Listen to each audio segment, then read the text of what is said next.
Hey, hey, salut Caroline. J'espère que tu m'entends. Là-haut dans le jardin des sculptures.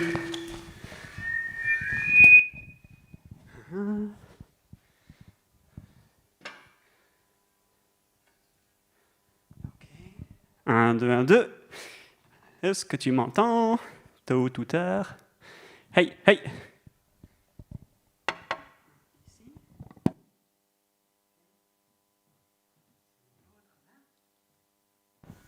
Et danse. Et là.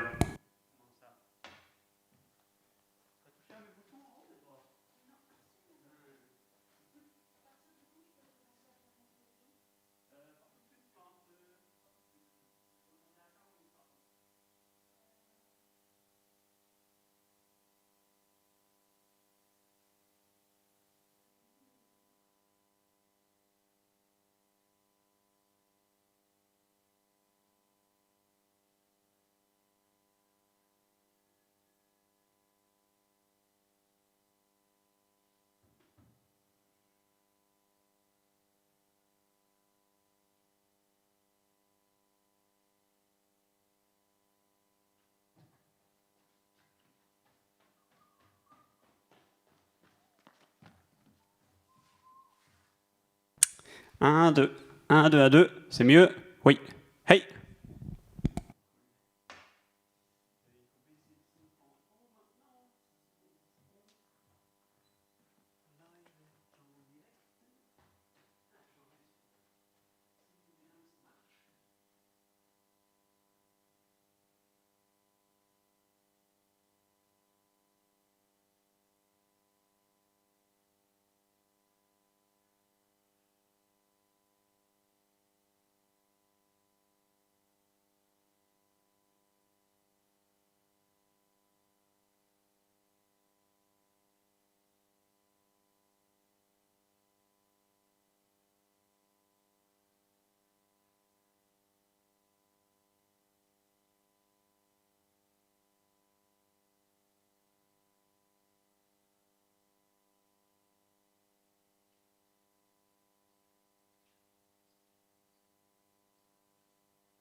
Bonjour.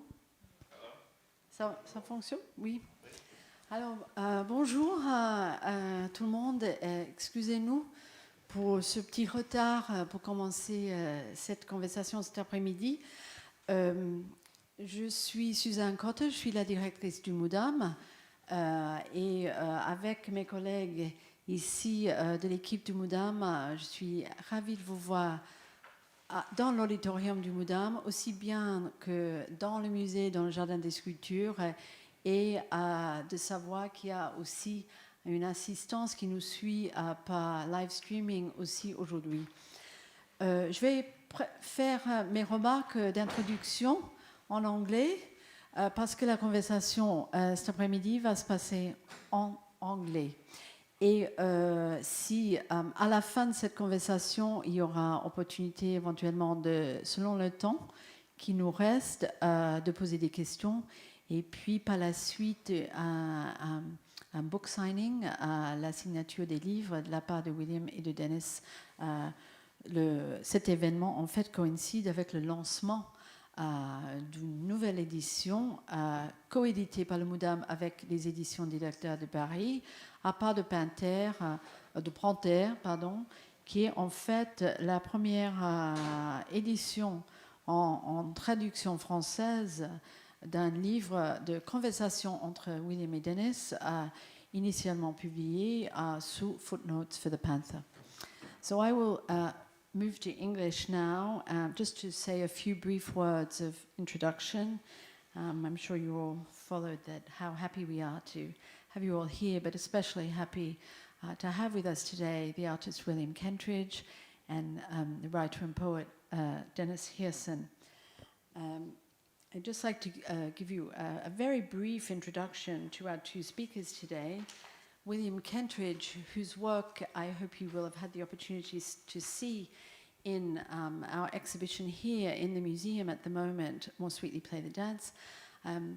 William was born in Johannesburg, and he, among his many accomplishments in his life, I will cut to the chase and mention some of his key exhibitions, which he has had in Basel, the Kunstmuseum Basel, retrospective in 2019.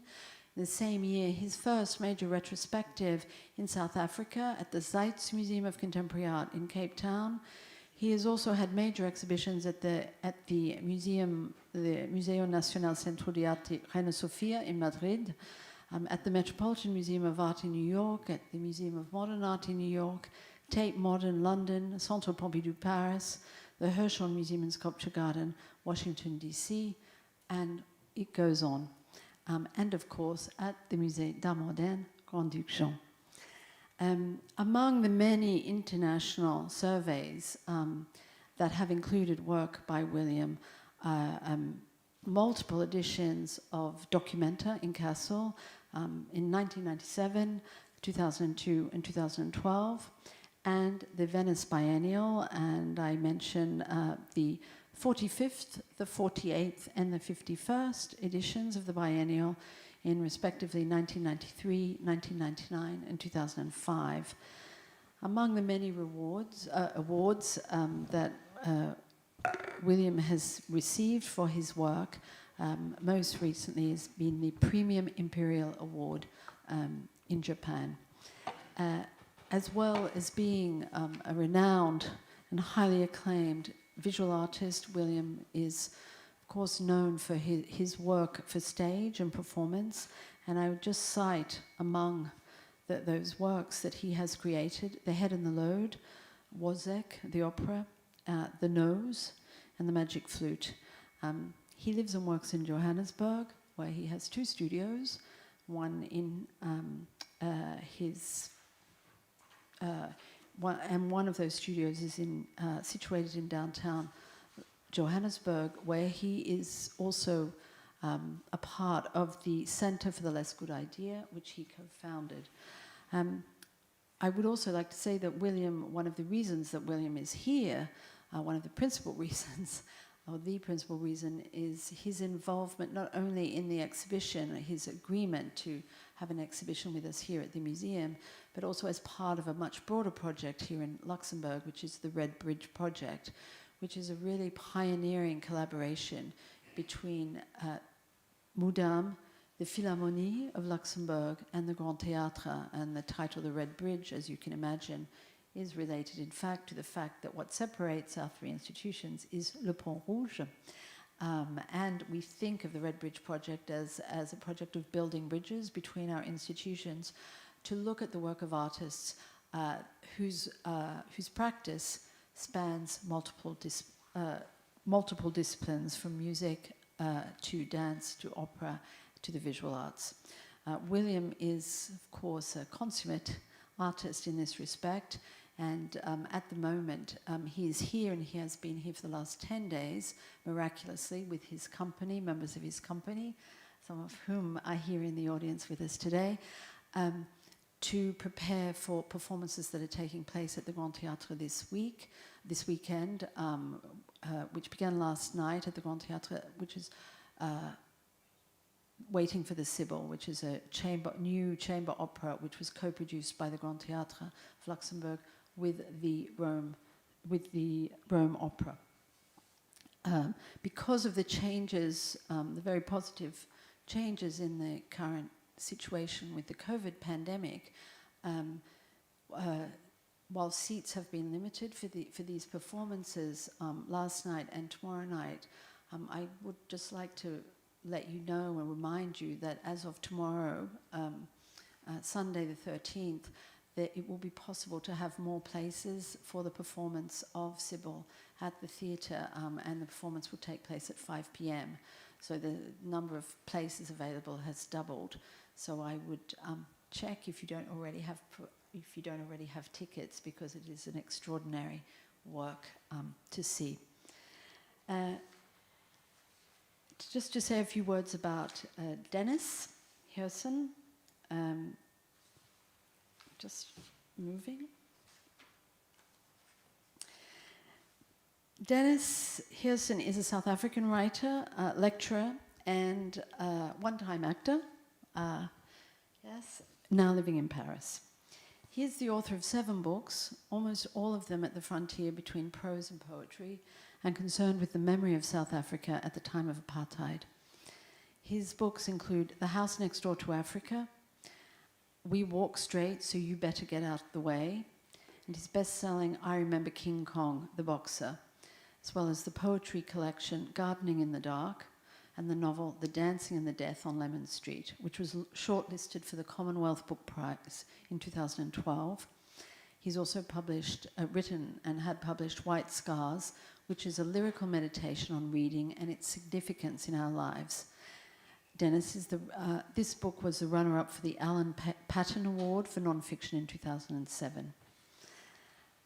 On the occasion of the exhibition, More Sweetly Play the Dance at Mudam, as I mentioned at the beginning of this introduction, we have been very fortunate and privileged to be able to co-publish the first French translation of a series of conversations that have taken place between William and Denis since 2010. These conversations have taken place in Paris on multiple occasions, in Johannesburg, and in Amsterdam. There are 10 conversations, and they, I believe, having read them all numerous times, they offer a tremendous insight into not only into the work of William, but into the fact of being an artist, the processes involved in creating work, and in speaking to the times in which we live. I would just like to sort of end my introduction with just a few sort of notes or ideas and things that I've pulled out of the conversations, and we'll hear more between William and Denis on this. But I think through the conversations of these two over the past 21 years, and these conversations are ongoing, even though we only published 10 here in the books, what we learn about and can reflect on is the importance of drawing for William Kentridge, drawing as a membrane between the interior world and the world around you, about the idea of fortuna or chance, about the emergence of possibility by allowing things to happen, about the studio the studio as a literal and metaphoric space, the studio as a body that retreats back into itself or looks in onto itself, the studio as a receiver, a place of process, and as a transmitter. But we also can read and learn and think about the studio as a space for unknowing, a space for procrastination, and a safe space for uncertainty. I think their conversation also gives us great insight into the idea of location, geographic location, historic location, where the landscape and the physical and political space of South Africa become the core of broader narratives that relate to subjective experience and ultimately to the way that we as humans live in the world and with each other. I'm going to end my remarks there, and I'm now going to hand over the microphone to William and to Denis. Thank you.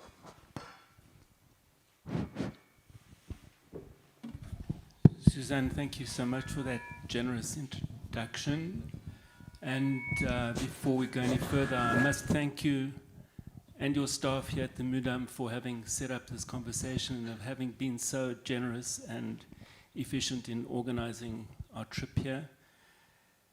I also need to thank, before forgetting, the publisher Bronwyn Law-Viljoen, who brought out with Fourth Wall this book, Footnotes for the Panther, and then also Grégoire Robin of Dilecta in Paris, who was responsible for publishing the translation into French, À pas de panthère.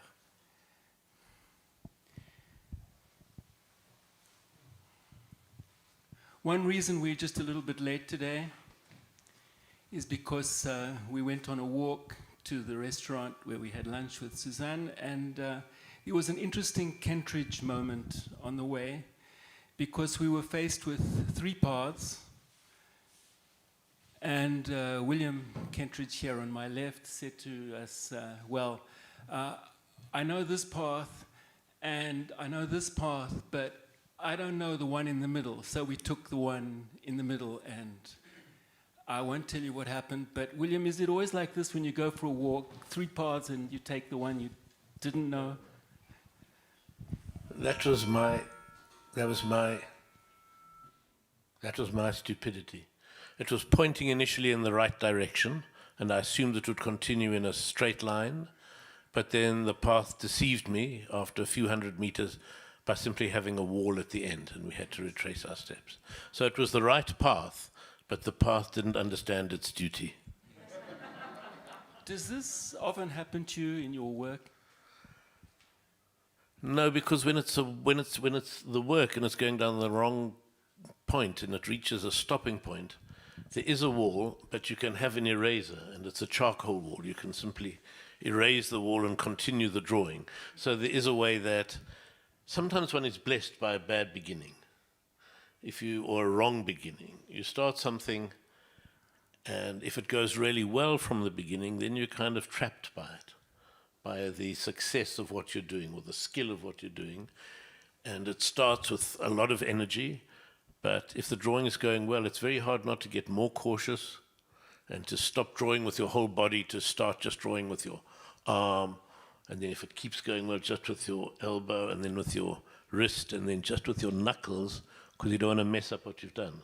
And that's never a good idea. One should try to end with the same energy you began. And so if something starts really badly, or you're going into a dead end, you've kind of got nothing to lose. The drawing is bad. It will only benefit by being destroyed and redrawn and worked on. So yes, sometimes one needs to go down a path which you hope you hope it will either directly where you want to go, but you understand that if it is blocked in some way, that can be a blessing. That was above all by way of introduction. Here we are in Luxembourg. You've been here for 10 days. How does it feel after this long stretch of time with the pandemic surrounding you? You've been in a state of siege but with the pandemic around you and not a political situation such as we knew under apartheid, how does it feel being out of that? How did it feel being in it, and how does it feel being out of it? Well, let's first talk about being out of it.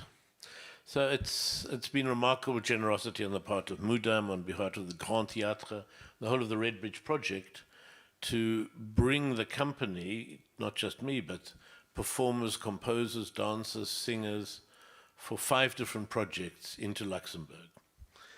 And it meant that for the last 10 days, there have been between 15 and 25 friends and collaborators together in the same hotel doing different projects, which is kind of inconceivable, has been inconceivable for the last 15 months, even though we live in Johannesburg, most of us quite close to each other, to gather in this number and to have the conversation, the late night conversations, all right, breaking the curfew on the hotel terrace, all of those things. So on the one hand, that's felt extremely open. I'm also aware of this as a much more law-abiding and diligent community than we used to in Johannesburg, in the sense of everybody is wearing their masks. No one has their masks under here. There are all these good gaps between the theatre. We're in a sold-out performance with 80% empty seats. I mean, that's why you have very, very low infections, I'm sure, and it's been well done. But so, ironically, in Johannesburg, where we haven't really yet had vaccinations on a large scale, and where there's much less control of what's happening with COVID, restaurants have been open, there have been performances with small audiences for a while.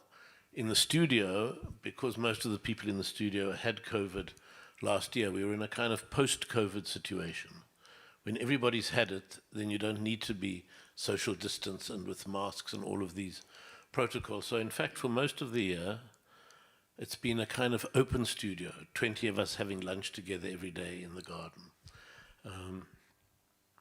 So in one sense, it feels more closed down here in the day-to-day controls, but it's been astonishing within that to have this gathering of all the people together. I mean, I'm sure we can talk about the not the ironies, the paradoxes of the pandemic. And as a visual artist, where I have the studio in the garden, even in the most extreme lockdown circumstances, it was possible to keep doing my work. It was more than possible, it was a pleasure. Every performance and exhibition was either cancelled or postponed. And so instead of having usually the 5 or 6 or 8 trips to different institutions a year, there were none. So I've had 15 months at work in my studio.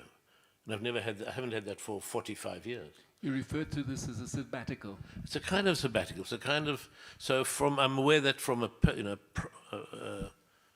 selfish point of view, what was possible for me, it was a kind of a blessing. But at the same time, I'm completely aware that for many of friends and colleagues and collaborators who are in musicians or dancers or performers, it's been calamitous. It's been calamitous, not only in that there was no income because of all the cancelled projects, but many people were not able to practice their métier. They weren't able to practice as a dancer, as a musician. The studios were shut. They were isolated on their own. They weren't with a group of performers that they need to be with. And so I think I'm aware of the ease of me saying, yes, for me it was an easy time, and aware of how desperate it was and still is for many, many people that I work with very closely.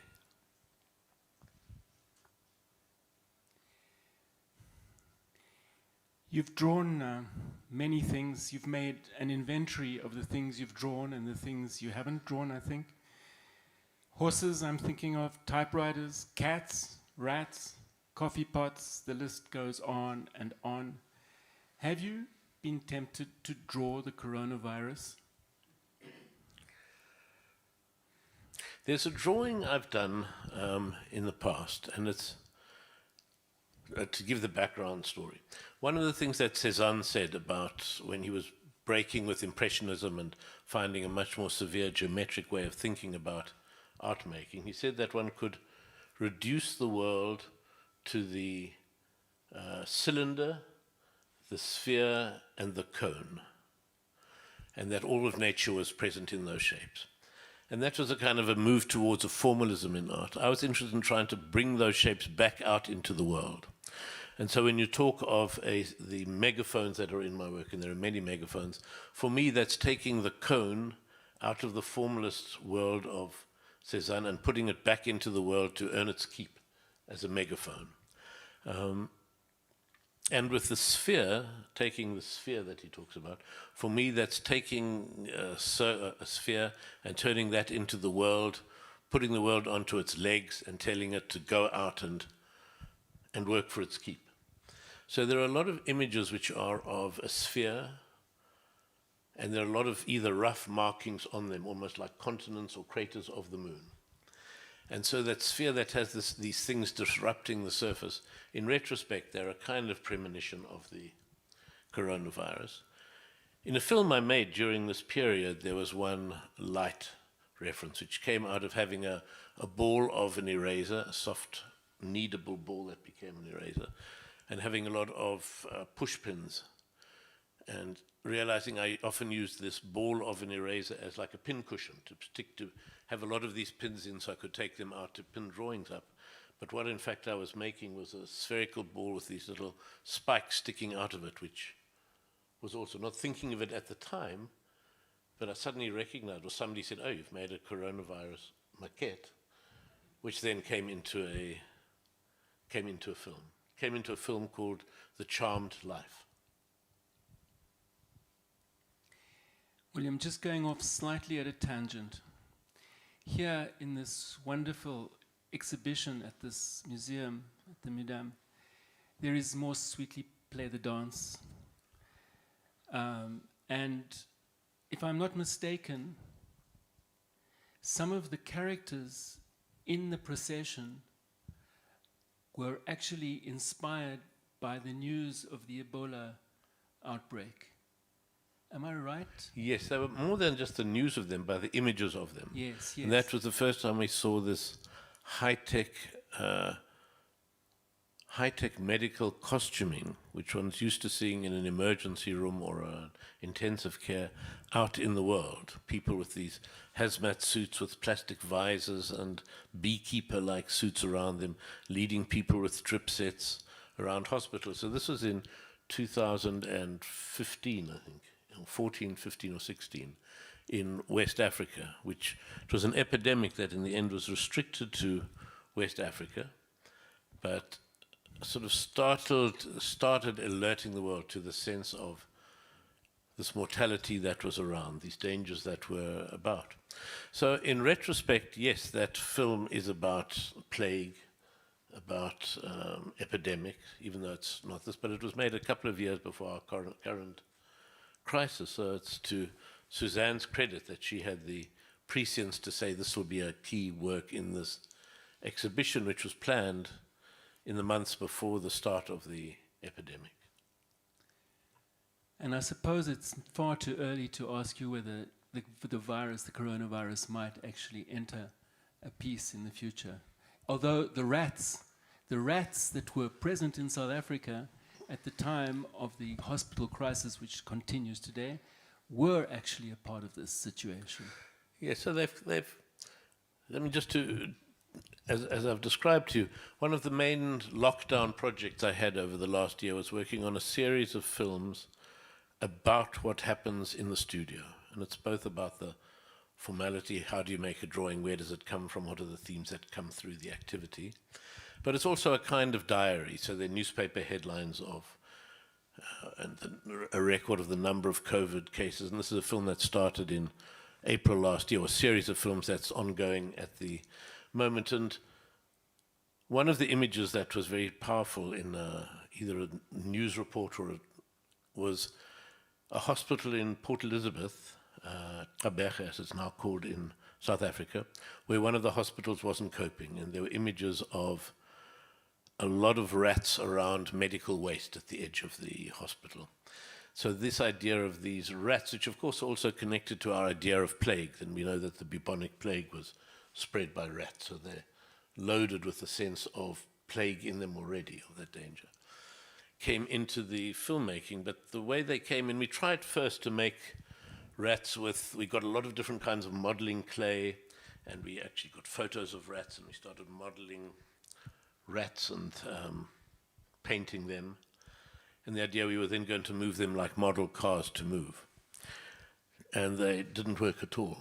And then somebody said, well, what shape do you want? So I simply scrunched up some paper, stuck some tape around it, and you can see it's just a ball of crumpled paper, and then rolled one of the erasers, the soft erasers, like one erases, rolls up dough as a child to make a long, thin snake, and stuck that, and that became the tail. And then they could move frame by frame, and the very roughness made them somehow much more rat-like. And then we trained them to play the piano. They play the piano beautifully. And playing the piano with these paper rats, what that in fact was an exercise in, was what is the way we can keep a key depressed when this light paper stands on a piano key, and of course it's not enough to move it.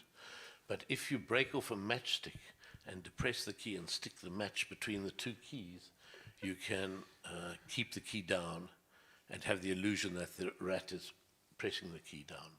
So in fact, most of that work was not really thinking about the rats, but stopping the matches from getting lost inside the piano which we had hired, and trying to fish them out when they did fall into the workings of the piano. Just to stay with the rats for a minute. You mentioned when we first discussed these rats, and I should say that we've had, William and I, a couple of Zoom conversations, so this partition is reminding me of the various separations we've had in our conversations. But when we were talking about the rats, you mentioned the fact that you were aware that Banksy had also drawn some rats, and you said to me, I wonder what I can learn from Banksy about how to draw rats. Is that right? Yeah, in other words, that his rats look like a rat and ours look like crumpled paper. Yes, And yes.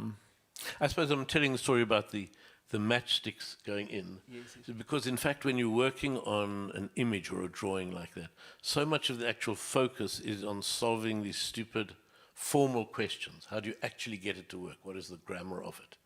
How many frames do we have to wait for the rat on each key? How close does the movement of the rat have to be to your fingers? Rather than thinking, what are the broader meanings of rat? You kind of rely on the image to take care of that itself.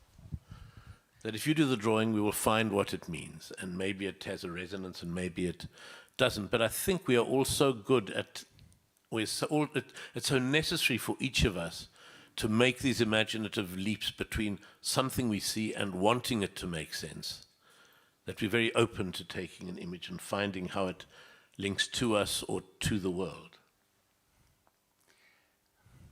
The reason I mentioned Banksy is because I am constantly astounded, not only by your originality and inventiveness, but at the same time, by your constant awareness of what other people have done before you and how that previous artistic activity might enter your work. And you gave me one more example of this morning, because among all the phrases that are reproduced in one of the films upstairs, which is the film with the oak leaves? Waiting for the Sybil. It's called, Waiting the film for, is called Waiting for the Sybil. Sybil. Excuse me. And one of the phrases is something about insects with moustaches. What's the exact phrase? Yes. Beware of insects with moustaches. Thank you. Beware of insects with moustaches. And I was standing with William watching this film, and I said, where did you get that? And you answered. Well, the phrase, beware of insects with moustaches, did strike me. The text of Waiting for the Sybil, both the film and the kind of libretto for the chamber opera that's at the Grand Theatre, is a mixture of Sotho proverbs, Tswana proverbs, should I say that. I found phrases that I've written, and a lot of lines that come from different poets in translation. None of them are English poets, in fact. Sometimes transformed, sometimes as they are. And there was a Yevtushenko poem which had this line about insects with moustaches, and that kind of thought, what can that mean? And then it was explained to me that in the 1970s and 80s, one of the ways of controlling dissidents in the Soviet Union was to have them consigned to mental institutions as being not politically dissident, but as being crazy. And one of the questions that psychiatrists, military psychiatrists or police psychiatrists asked detainees to make this assertion that you were crazy was, do you see insects with moustaches? And there's no answer. I think if you did see them, you were crazy, or if you didn't see them, you were crazier. Most probably either answer was enough to have you certified. But that's where the phrase came. It's kind of just enough of a strange phrase to try to imagine a kind of either a caterpillar with a moustache or a beetle that's got a kind of moustache. It's like Gogol. It suddenly makes, or like Kafka, George Samsa, who gets turned into a cockroach and maybe still retains his most probably wispy moustache he'd had before. I can't help going off at a tangent again. I remember when we were students, William and I were not at university together, though we went to the same university. I remember when we were students that those of us who were particularly interested in poetry were reading almost anything but English-speaking poetry, and certainly not very much South African poetry. And you've just said that most of the extracts you've taken were from non-English speaking poets. Why should that be? I'm trying to think.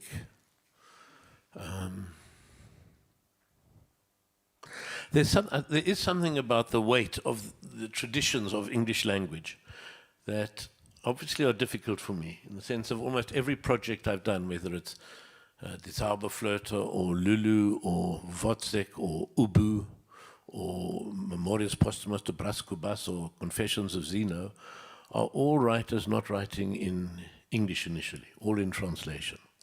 La Vie d'une Boy, the great Cameroonian novel, another case in point. I'd never constantly made a decision for that, but just in retrospect, if I look back, they're all from... There's something about the dislocation that happens in translation, which for me unlocks more possibilities. The imperfection of translation, the fact that it's one of many possible ways of thinking about. Your original text is a given, that's not going to change. If you read a Rilke poem, the Rilke poem stays the Rilke poem in German, but there are so many different, there's a whole book about the different translations of that poem. And when you connect to one of those, you understand it's something in you that links to that translation, that talks to you. And there is obviously an important connection between the original and its translation, but it's not the same thing at all. I mean, as they say, pain and Schwarzbrot are not the same object when you eat them. Not at all, not at all. Is it also that in the suffocating atmosphere of South Africa when we were studying there, we needed to get as far away from that language, anything to do with the British culture? We needed to breathe somewhere, and these foreign sources were part of our oxygen. Does that thought make any sense to you? It makes a lot of sense. I mean, I think it was, for me, one of the great revelations was understanding that English positivist philosophy of taking facts as facts was not the only way of understanding the world. So when it started, in my case, it was the 1970s. The German Marxists were the alternative, the new way of thinking about the world. The sudden way of understanding the world as process, the world as transformation, the world not as fact, but fact as one moment in a series of transformations, was a revelation. To have the kind of openness to play with form that one found either in Gogol short stories or in Machado de Assis was kind of a revelation compared to the traditions of English literature of Dickens and the great English novels, which were so very different. Much as I love those English novels, they were never something that made me think this is something I want to work with or is connected to my work. I mean, I love watching sport on television, but I don't expect it to be nourishing of the other work that's done. And it was a bit like that with English literature. Well, speaking of translation, here's this book. Here are your words in. Now I can read it, and then I can. In English, I can't read what I've said, but in French, I'm kind of amazed at my fluency. Fooling yourself as usual, yes. Yeah. No, but it's fooling yourself, but it has the same effect as if you're not fooling yourself. There's a kind of energy and confidence. Yes. So if I had this in my pocket, I'd go into a French shop and start speaking my bad French, Yes. and be astonished that it wasn't as good as my French in the book. Yes, yes. So thank you for that. Pleasure, pleasure. My pleasure. Actually, I think that of all the countries outside South Africa, France really has a special status for you, perhaps ever since the Jacques Lecoq Mime School, and perhaps the French language with it. Is that possible? Of all the languages which aren't English, that's certainly the one that I feel I can understand with the most facility, and the one I feel least embarrassed about massacring as I speak it. But it also, I think you have particular moments. So this was a period of I suppose, how old? Anne and I were 25 when we went to Paris in 1980. A whole new world also of thinking about what art was, coming through the rigors of the training at the Jacques Lecoq Theatre School, which still for me is the bedrock of what I've learned about drawing, filmmaking, theatre making. The particular experiences you have either as an adolescent or a young adult or a child, which even I think, God, it's now 40 years since I was there, surely I must have learned something new. And then part of you says, no, what you learned then was what you've got. That's where you're going to work from. So yes, there's a very close sense of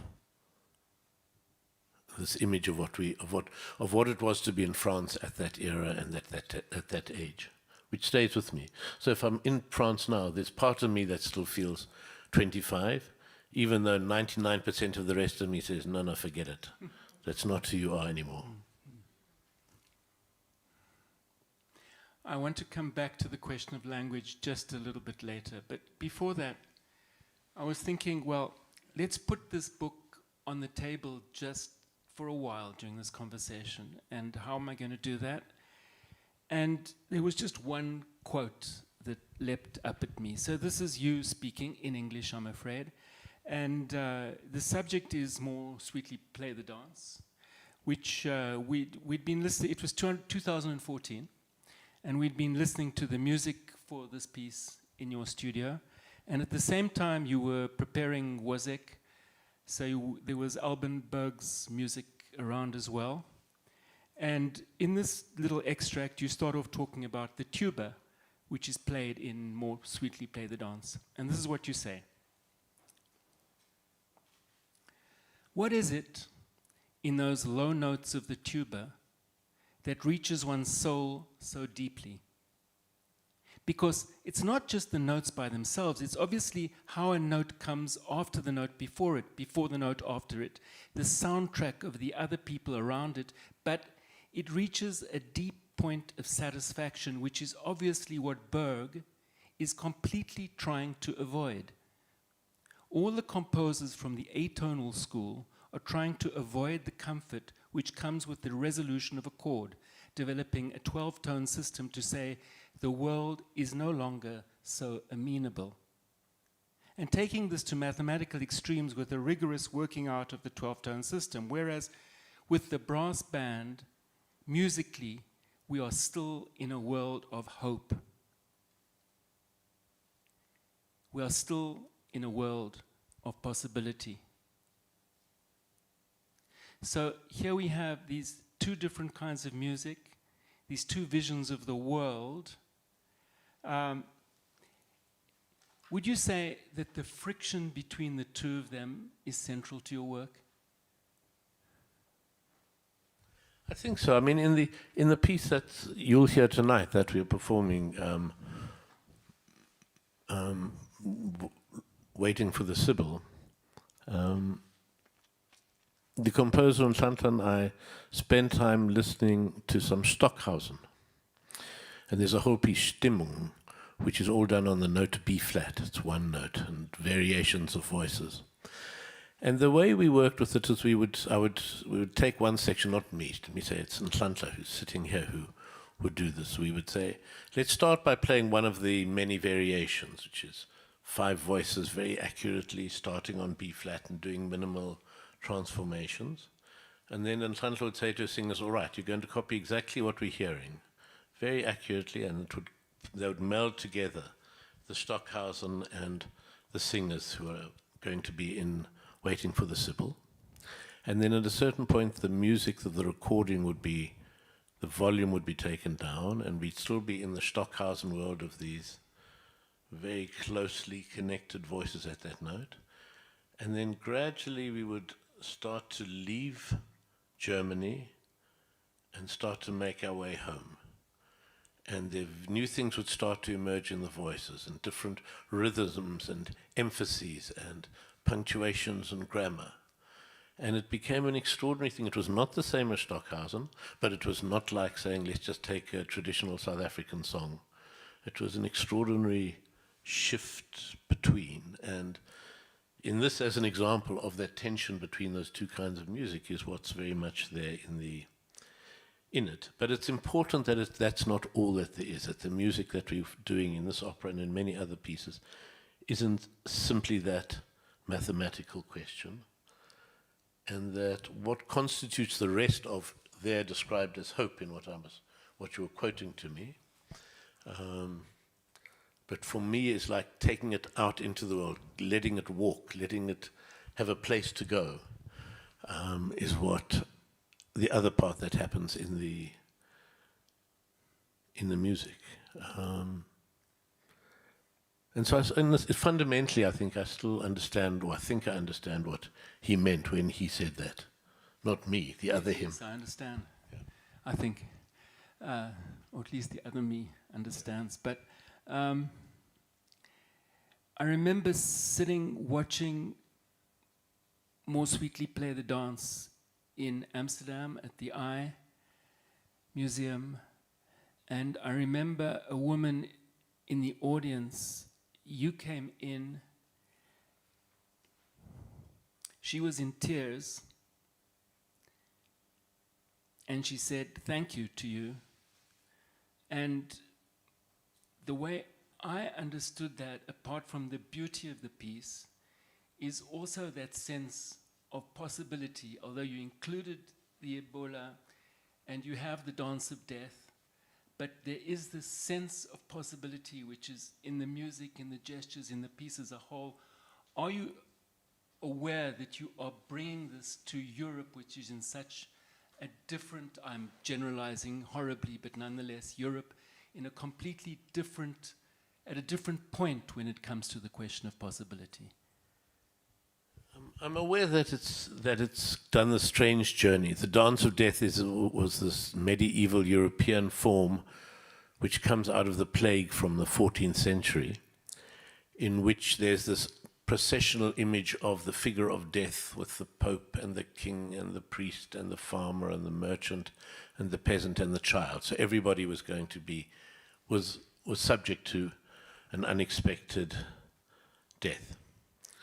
And that's kind of was an important way of understanding what was happening. And we're in the same situation now, where suddenly the chief of a corporation, the president of a country, not just the poor are subject to it. So there's a sense of uncertainty that's been built into everyone over the last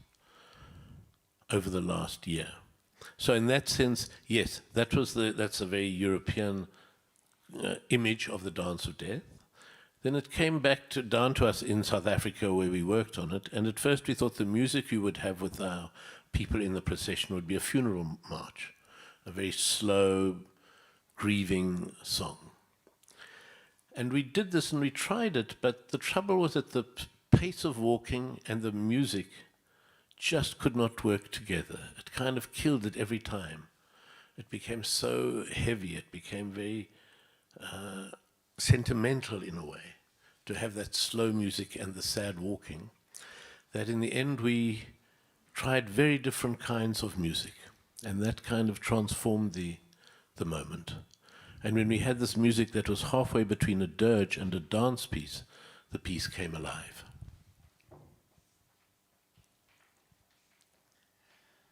I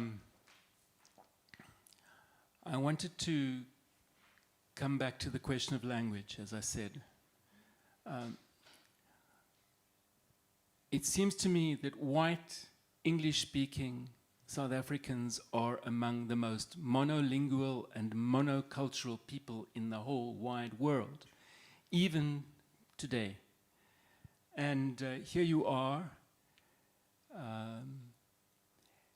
You not only have brought this whole wealth of African culture to a new kind of Kentridge surface, but in addition now, when I look on your extraordinary website and I see the rehearsals for Waiting for the Sibyl, I haven't yet seen the piece, I notice once more that you're working with people who are speaking in and singing in other languages, African languages, which you and I, when we were growing up, were not able to understand more than a couple of words of. How does this get to you now?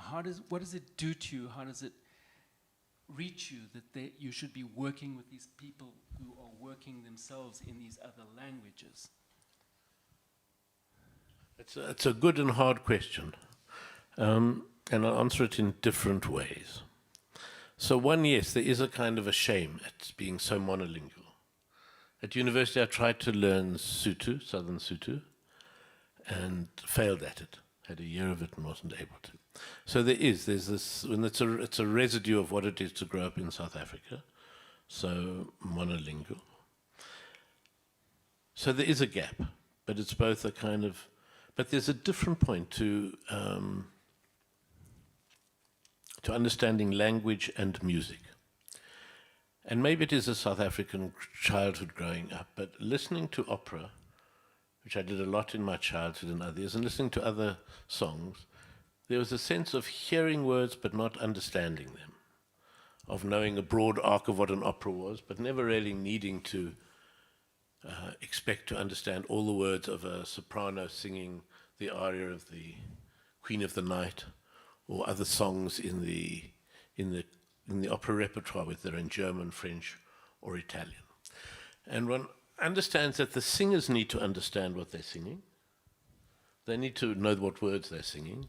But an audience does not. You pick it up from so many other senses. In fact, when you finally get to hear or you read the libretto of a song that's being sung, or listen to the actual words, even in English, even in rock songs, even in popular music, there are many songs where you've heard the words, but they don't register as a text. So I think there's a difference between what are the demands and responsibilities of the performer and of the listener. It was a bit like Desmond Tutu, the Archbishop, was being given an honorary doctorate at Yale, as I was told by the head of Yale University. And there was a formal meal, and the provost, the chancellor of the university, said to Desmond Tutu, "Wouldn't you like to say grace?" And he did, and he said a long grace, but he didn't say it in English. He did the grace in, I'm not sure if it was either Tswana or Zulu. And at the end, the chancellor said, "Okay, that was wonderful, but I didn't understand what you were saying." And he said, "Well, that doesn't matter. I wasn't talking to you. I was talking to him who understood it." And there's a way in which language and music have a strange relationship between needing to have meaning and needing to not have specific meaning. So I ask Nhlanhla sometimes, what are the meanings of the people, of the songs, of a line that someone is singing? And sometimes I said, well, there is a connection, but it's a distant connection to the word that's being translated to the word that we see. And it's always a very poetic connection, which is vital for the singers. And we hear a sense in it, even if we don't understand the specifics. So it's an evasive answer because, as I say, to get back to the first point, there's a big part of me that is hiding against a kind of shame at not having an access to to that language. Yes, and yet, unlike a lot of artists who've come out of the same context as you, that feeling, along with all the guilt and whatever else one might put in the package, has not stopped you making this work. That's part of the miracle.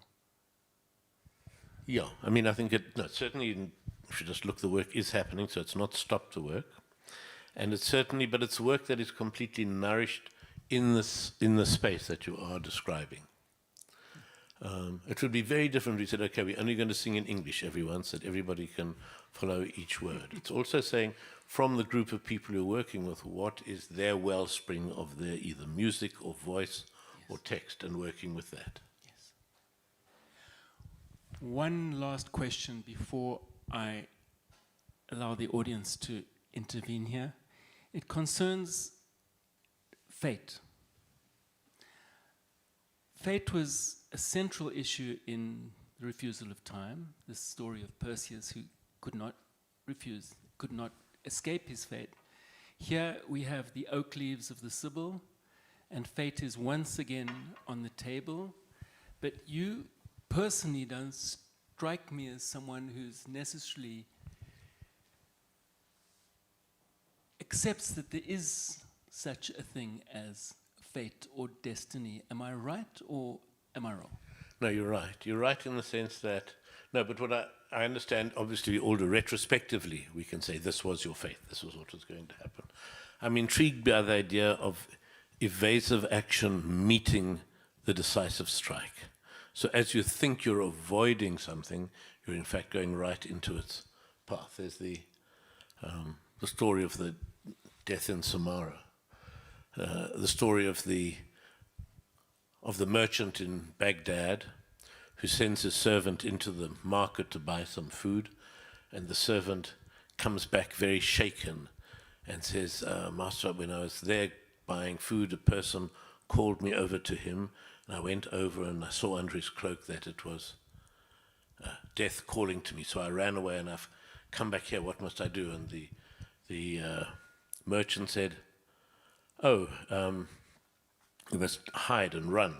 So he ran off to Samara. And later the day, the merchant himself went out into the streets, and there again he came across this person with his hood and realized this must be the figure of death, and went to him and said, what were you doing terrifying my servant?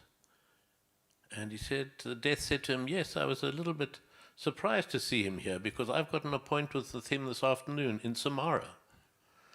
So that sense of heading towards it as you try to avoid it. That's why those stories of Perseus and of the Sibyl strike so deeply. A childhood fear of, are you running into danger or away from danger? But an acceptance of that openness, of that uncertainty. Right. That's an excellent word to end this, the beginning at least of this conversation. Is there anyone from the audience who would like to ask a question?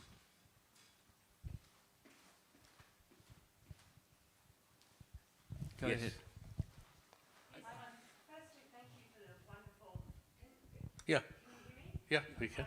Thank you, wonderful exhibition here. It's absolutely perfect to be here and really a great exhibition.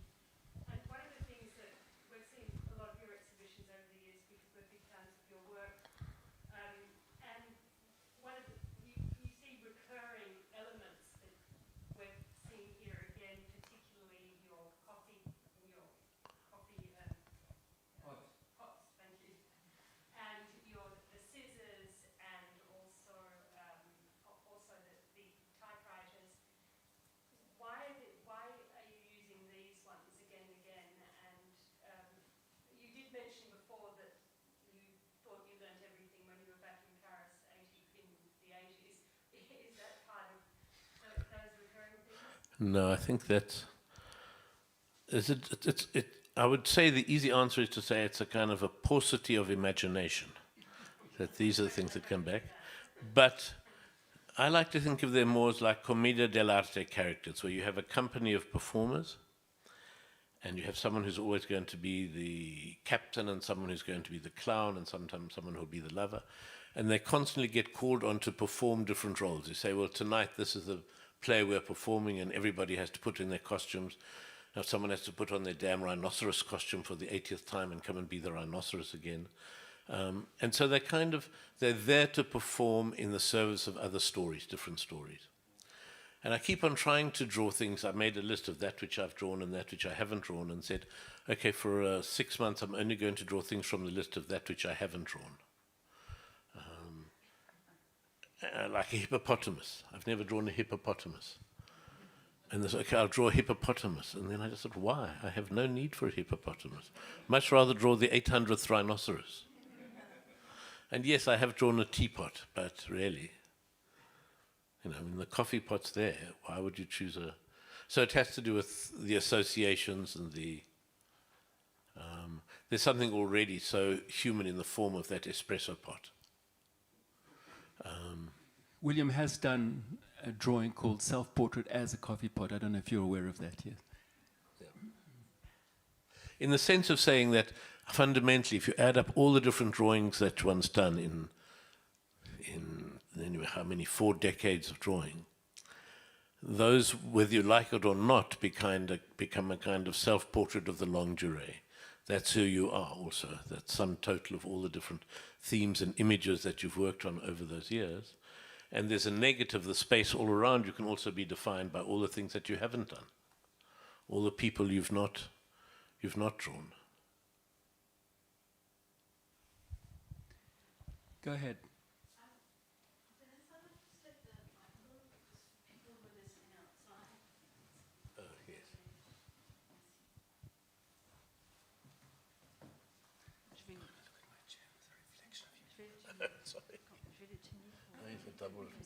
Yes, no. Do I remove my mask? No. Can you hear me? Yes. Yeah. Hello, nice to meet you.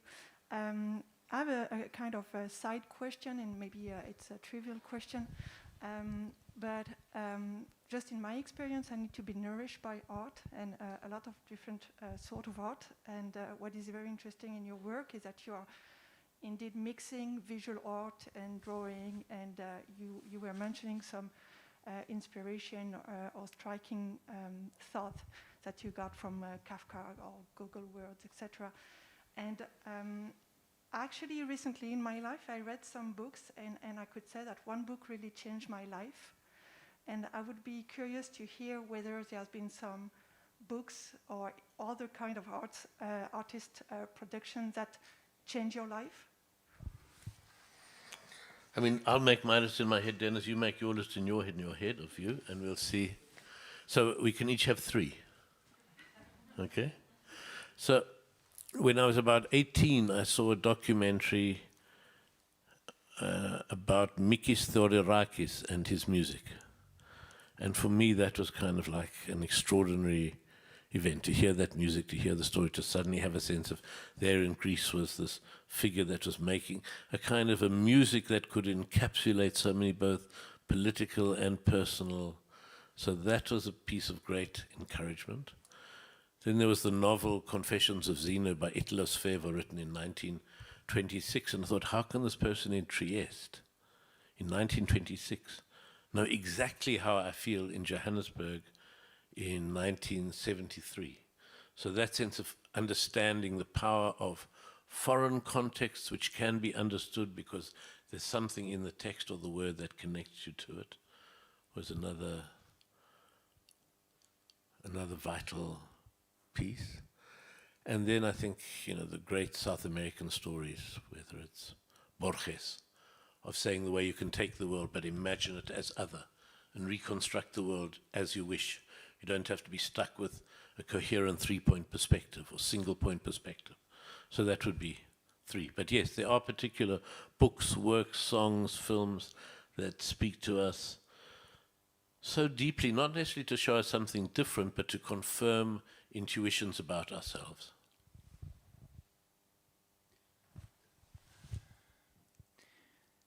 I don't know if you were asking me the question, but he is. But I am. Well, it's such a difficult question because so many things enter one's bloodstream all the time. But if you were to restrict me to three, then the first would be the work of Athol Fugard, the playwright in South Africa, who was the first person to be producing theatre that I was aware of, where people were allowed to speak the language with the accents that we spoke in the street, and were able to do things that had something to do with our own reality and wake us up, because South Africa was in a state of amnesia and lethargy at that time. So my first answer would be Athol Fugard's work as a playwright, and above all, his play Hello and Goodbye. And the second would be a poem by Aimé Césaire called Cahiers pour un retour au pays natal, Notes for Return to My Native Land, which I heard read on the campus by a wonderful teacher, ethnomusicologist called John Blacking. He was reading this piece, it was about 1970, and he read, I don't know if you know this writing, but it's about somebody saying in lyrical terms how the poverty and the drunkenness and the dissolution of the place that he came out of was also a source for his poetry, and also able to affirm something of black identity, which I'd never heard affirmed in such a clear, startling way. That would be my second answer. And my third answer would be the music of Dollar Brand, now known as Abdullah Ibrahim, and that the open oxygen of that jazz in South Africa in the 1960s, with one very particular ingredient, which is also, for example, in the music of More Sweetly Play the Dance Here, which is this spiritual, very, to me, African and South African sense of music at the same time.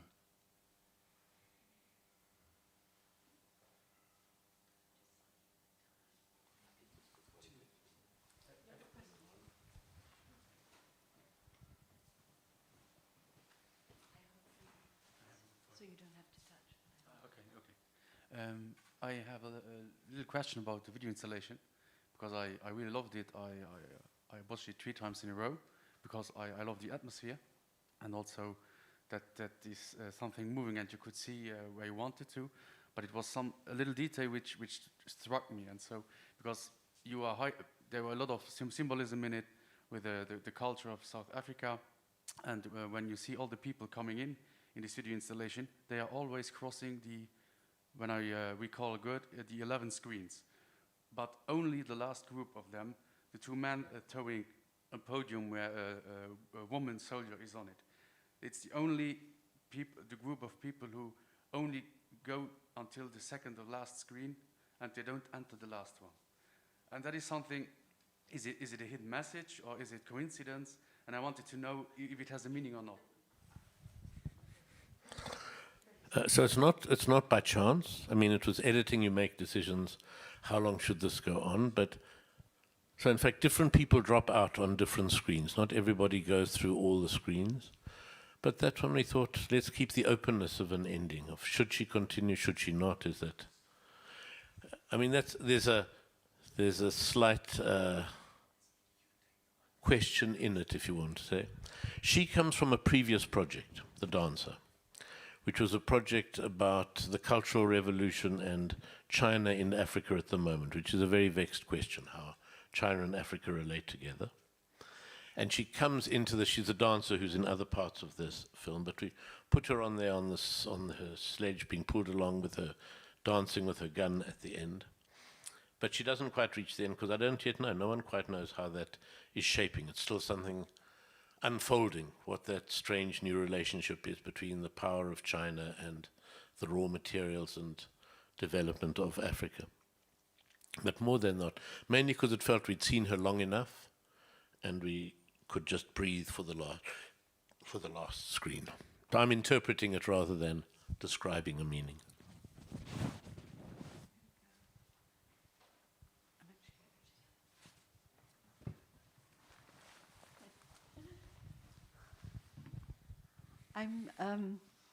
I'm conscious of the fact that there's a book signing that is going to take place now after the talk, and which will be in the Moudam Café, but that also William has a performance to get to at the Grand Théâtre tonight, which will be at 8 p.m.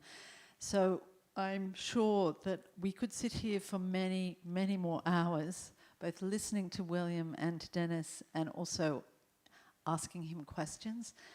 But unfortunately, we're going to have to close the session.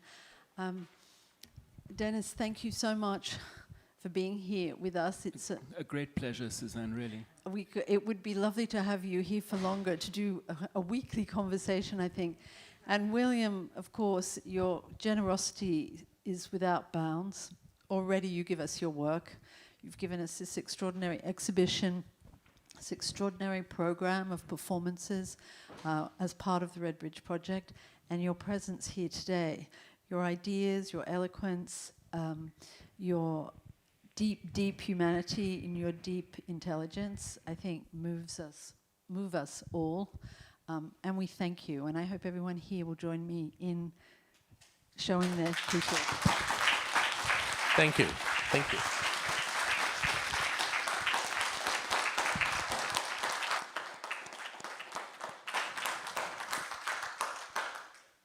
Thank you so much for being here. Thank you to everybody who is also sitting in other places in the museum and who's joining us via live stream.